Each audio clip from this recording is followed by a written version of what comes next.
Já. Direito Aeronáutico.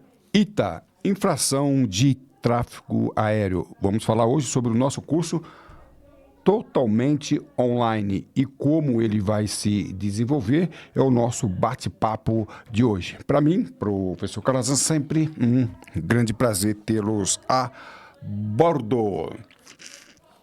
ITA, infração de tráfego aéreo. Na realidade, nós temos um curso de direito aeronáutico com várias modalidades. Perito aeronáutico, por exemplo, é um, dentre outros. CSI da aviação, onde nós fazemos uma investigação jurídica ou judicial de acidentes aeronáuticos e assim por diante. Nesse nosso bate-papo aqui, nós vamos apresentar a infração de tráfego aéreo. É um curso muito interessante, voltado aí a vários profissionais, pilotos, controladores de tráfego aéreo e também juristas, tais como aí advogado, dentre outras modalidades. E no nosso curso, nós vamos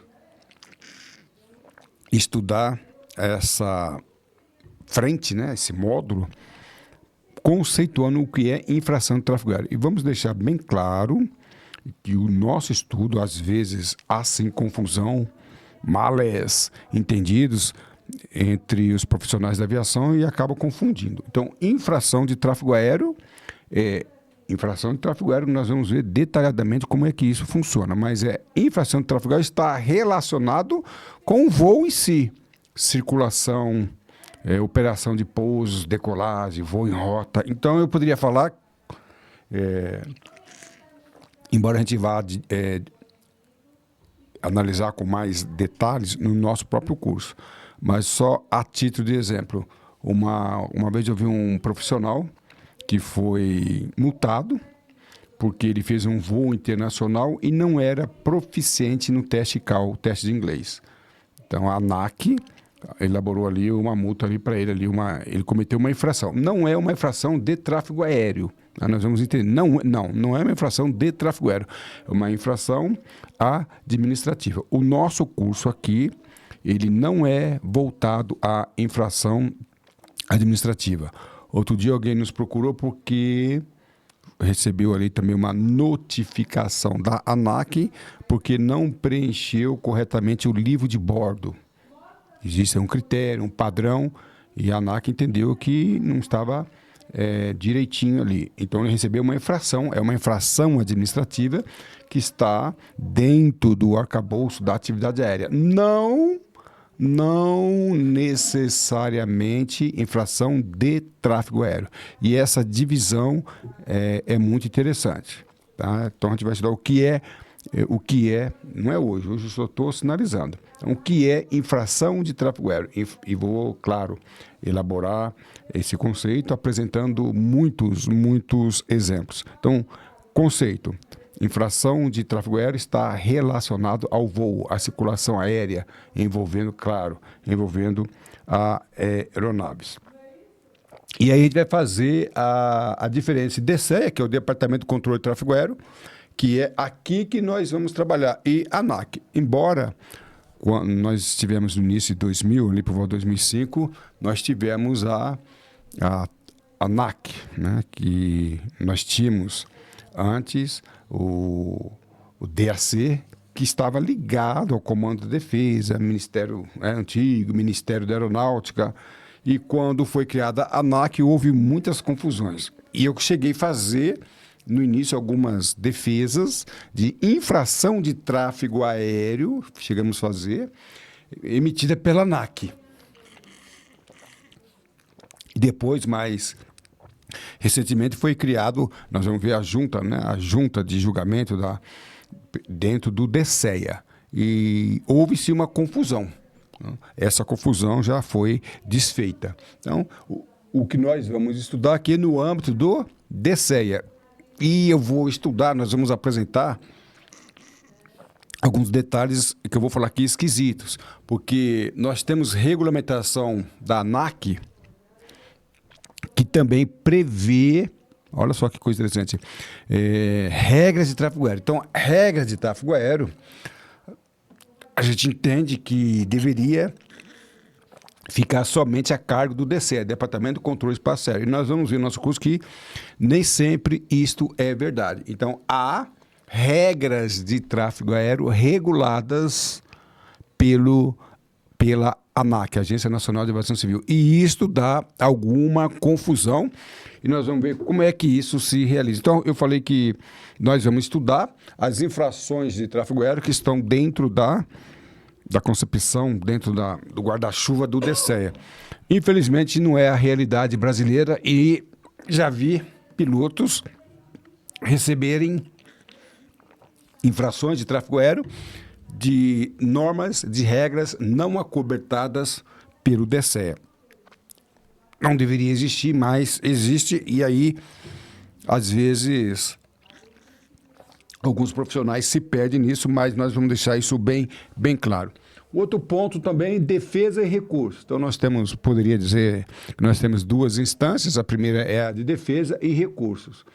E aqui eu tenho uma coisa bem interessante de falar, um tópico muito interessante são os prazos. Muitas pessoas se perdem no prazo. Então, defesa tem um prazo, o recurso tem outro prazo. Mas o que eu mais gostaria de falar que é interessante, eu que trabalhei muito tempo com infração de tráfego aéreo e defesa, o piloto, a gente vai ver que o piloto ele pode fazer a sua defesa sem problema. Não há necessidade que o piloto contrate um advogado. Ou às vezes contrata um advogado. O interessante é que às vezes a defesa ela não é aceita e passamos para outra instância, que é a fase do recurso. Só que a defesa foi tão mal elaborada, tão mal, vamos dizer assim, defendida, que fica difícil fazer o recurso, a peça recursal.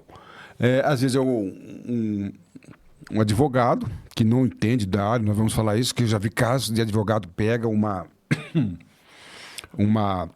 ação, não entende do perfil, não entende da atividade e faz uma defesa, e nós vimos já, inclusive a gente vai apresentar alguns casos, que na defesa ele assumiu que fez ali, cometeu a infração e fica difícil para ele reagir, né, fazer o recurso. Então, quem vai fazer a defesa? Quando nós fazemos a defesa, é tipo um jogo de xadrez. Eu vou fazer uma defesa...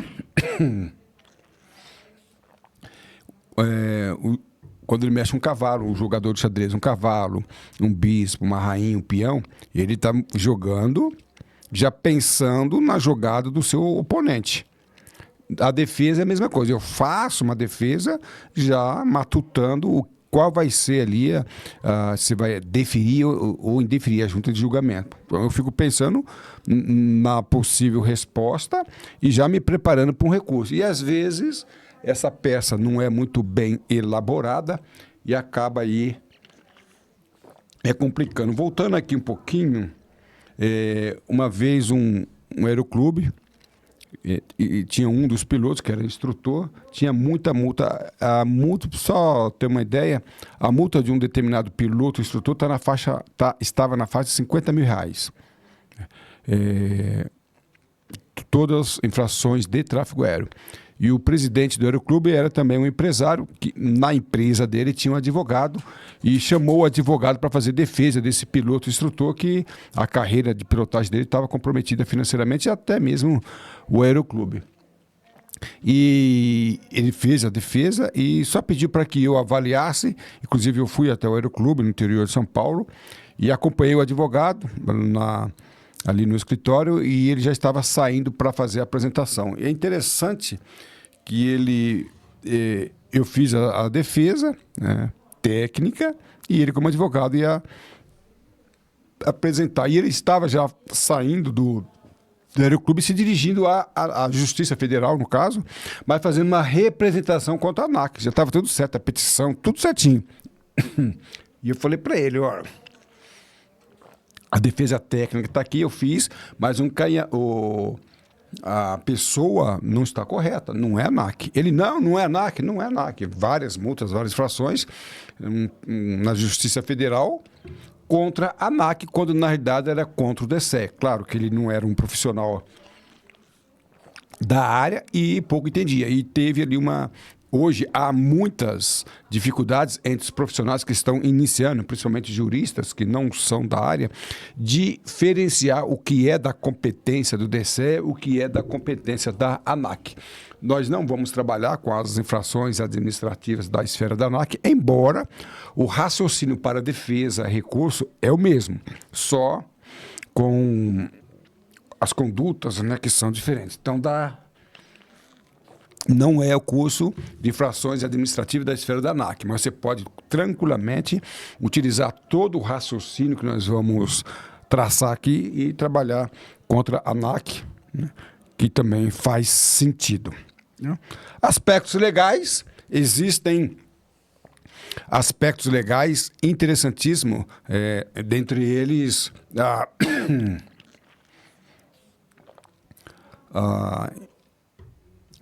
próprio Código Brasileiro de Aeronáutica, a gente vai ver quais são quais são as capitulações do CBA, do Código Brasileiro de Aeronáutica, mas os aspectos legais que é interessante pode também desembocar na esfera penal e civil. Se eu cometi uma infração de tráfego aéreo, essa infração pode ter repercussão na esfera civil, exigindo indenização, reparação de danos. E nós vamos ver que isso é possível.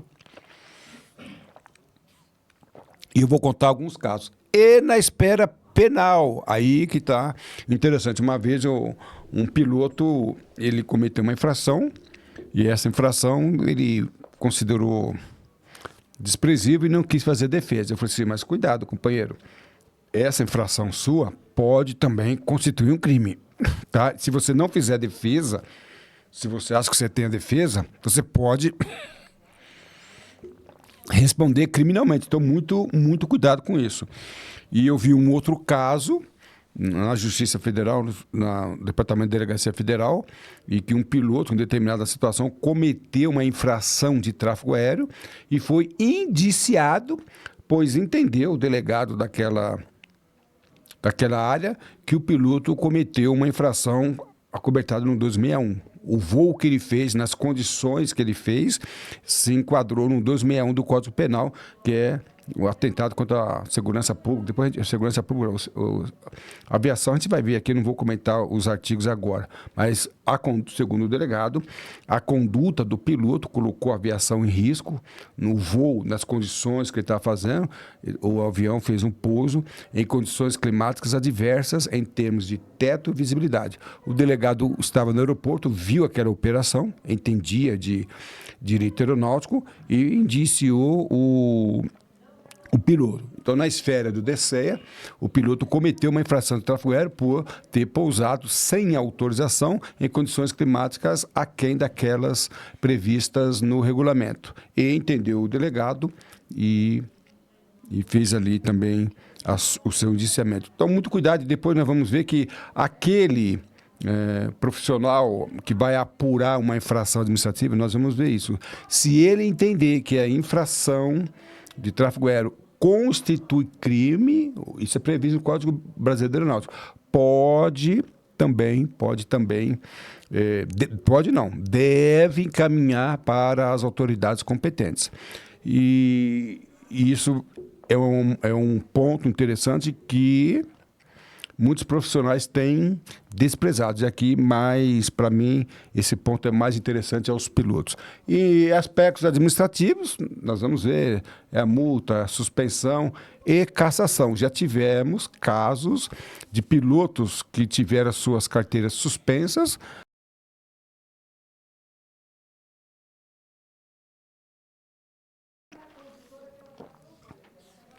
e até mesmo caçados. Já vi casos de pilotos que tiveram as suas carteiras cassadas e aí, consequentemente, a sua carreira de pilotagem foi totalmente comprometida. E uma coisa interessante também, que nós já vimos aspectos administrativos, por exemplo, o piloto teve a carteira cassada e ele conseguiu, vias legais, pela justiça, mudar essa decisão, às vezes temporariamente, até que o processo fosse julgado. Então é interessante, isso aí também existe aí uma jogada legal muito interessante para minimizar as consequências administrativas de um piloto que pode ter a sua carreira comprometida.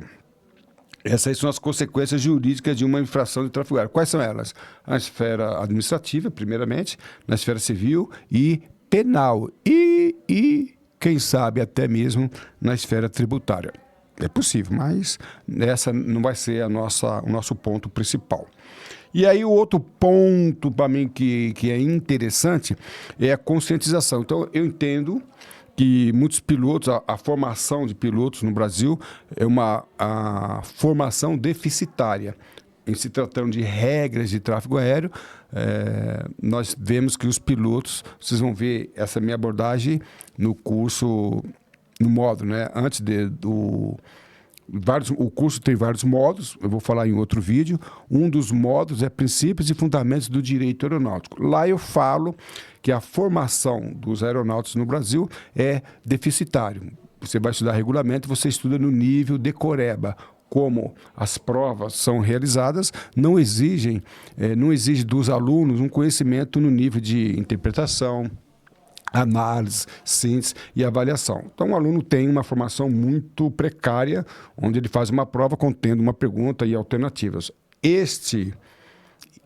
Essa avaliação precedida de um estudo, na minha opinião, deficitário, não permite que o aluno, o piloto, domine as regras de tráfego aéreo. Então, nós vemos, em muitos casos, que os pilotos cometem infração de tráfego aéreo por ignorância. E, inclusive, alguns até mesmo alegam ignorância. Só alertar que ninguém pode alegar ignorância para eximir-se de culpa. Esse é um princípio do direito. Eu não posso falar, não conheci a lei, eu cometi o crime, ou cometi uma infração porque eu não conheci a lei. Se alegar isso, né, é uma alegação totalmente infundada.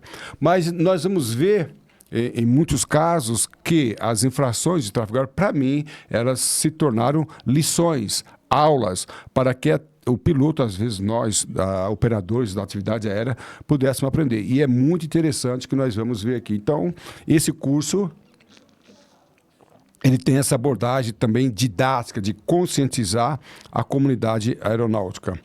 Legislação nacional e internacional. Por incrível que pareça, nós vamos apresentar aqui o documento 9432, por exemplo. Que é isso, Calazans? Vigente no país. O documento 4444. Que é a ICA, né? A Bíblia do Tráfego Aéreo Internacional.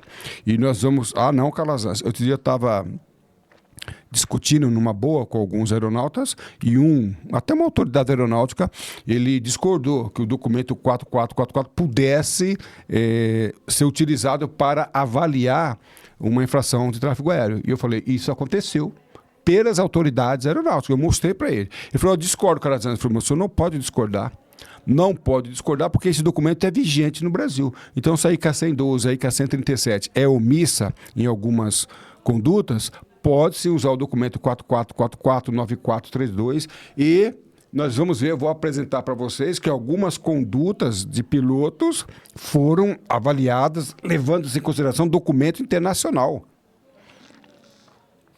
E quais são esses documentos? Então você pode, piloto, levar uma multa tendo como base o 4444. Aí eu pergunto, quem piloto ou qual controlador de tráfego aéreo estudou?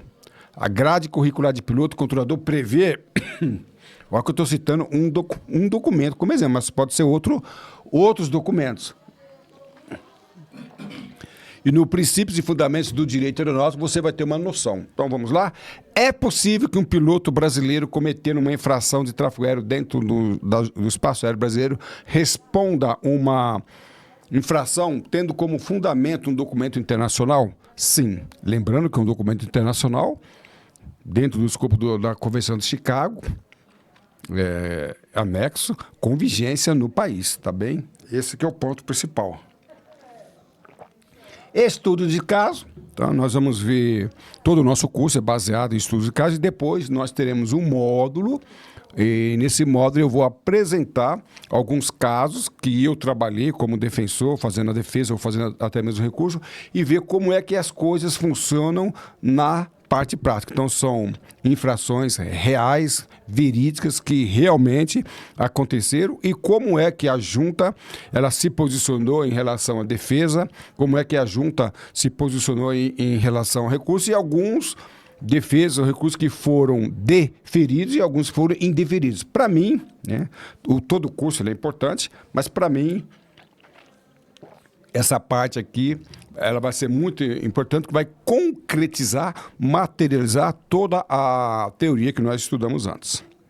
Tá bom? Lembrando que o curso é totalmente online, e eu vou explicar melhor em outro vídeo. Tem o curso online, onde as aulas em vídeos e também os encontros virtuais, que serão também o ponto alto do nosso curso. Tá bom? Depois eu explico as aulas em vídeo, então vai ficar disponibilizado em uma plataforma e depois as aulas com os módulos, a teoria, os estudos de caso e de vez em quando, pré-agendado, coordenado com a equipe e com os alunos, nós vamos agendar, combinar um horário, um dia, para que virtualmente nós possamos conversar sobre a teoria dada e também debater alguns casos interessantes. Esses pontos são muito importantes. Tá bom? Cabe para quem? Cabe para pilotos, juristas e controladores de tráfego aéreo. Uma vez achei muito interessante que um delegado indiciou um piloto de helicóptero. E não tinha nada a ver com infração de tráfego aéreo. Nada a ver com infração de tráfego aéreo. Mas o delegado federal, inclusive, entendeu que o piloto cometeu o crime. E foi fazer a apuração. E na apuração, ele entendeu que o piloto também cometeu uma infração de tráfego aéreo. Aí ele solicitou o livro de registro da torre, né? E o controlador de tráfego aéreo não registrou a infração de tráfego aéreo. E o delegado perguntou, por que você não registrou? E foi pedido também a gravação, e na gravação das conversas entre piloto e controlador, ficou bem claro aí que o piloto cometeu sim uma infração de tráfego aéreo e possivelmente o crime.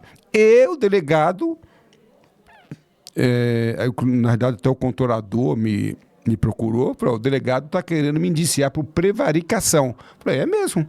Ora, se o piloto cometeu uma infração de tráfego aéreo, e se valendo do princípio da indisponibilidade, você não poderia ter deixado de lançar no livro. Então o delegado está... E agora, Calazans? Agora procure um advogado para que você consiga aí apresentar uma defesa.